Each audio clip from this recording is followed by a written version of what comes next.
మంత్రి కోమటిరెడ్డి వెంకటరెడ్డి వ్యాఖ్యలను బీసీ సంఘాల నాయకులు తీవ్రంగా ఖండించారు. పీసీసీ అధ్యక్షుడు మహేష్ కుమార్ గౌడ్ ను తొలగించి జగ్గారెడ్డిని ఆ పదవిలో నియమిస్తే రాబోయే ఎన్నికల్లో 100 సీట్లు సాధించవచ్చని మంత్రి కోమటిరెడ్డి వెంకటరెడ్డి చేసిన వ్యాఖ్యలపై బీసీ సంఘాల జేఏసీ తీవ్రంగా ఆగ్రహం వ్యక్తం చేసింది. మంత్రి కోమటిరెడ్డి వెంకటరెడ్డి బీసీలను అవమానించేలా మాట్లాడుతున్నారని, బీసీలను అణగదొక్కడానికి ఆయన కక్షపూరితంగా వ్యవహరిస్తున్నాడని జేఏసీ చైర్మన్ జాజుల శ్రీనివాస్ గౌడ్ ఆరోపించారు.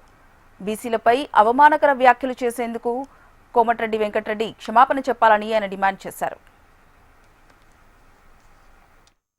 ఆయనకు ఒకటే ఉద్దేశం, బీసీలను అవమానించడం, బీసీల ఆత్మగౌరవాన్ని దెబ్బతీయడం, బీసీలను కక్షగట్టడం ఈ పిచ్చిరెడ్డికి పొరపాటుగా మారింది.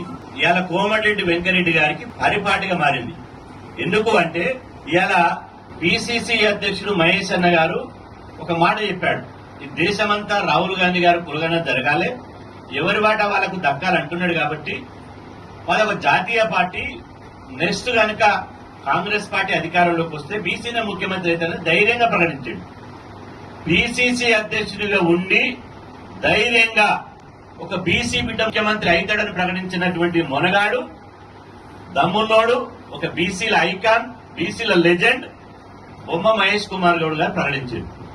దాన్ని జీర్ణించుకోలేక అదేవిధంగా డిసిసి అధ్యక్షులు, జిల్లా కాంగ్రెస్ పార్టీ అధ్యక్షుల నియామకాల్లో బీసీలకు, ఎస్సీలకు, ఎస్టీలకు 80% డిసిసి అధ్యక్షులుగా బీసీ, ఎస్సీ, ఎస్టీలకు ఇచ్చింది. అందులో భాగంగా నల్లగొండ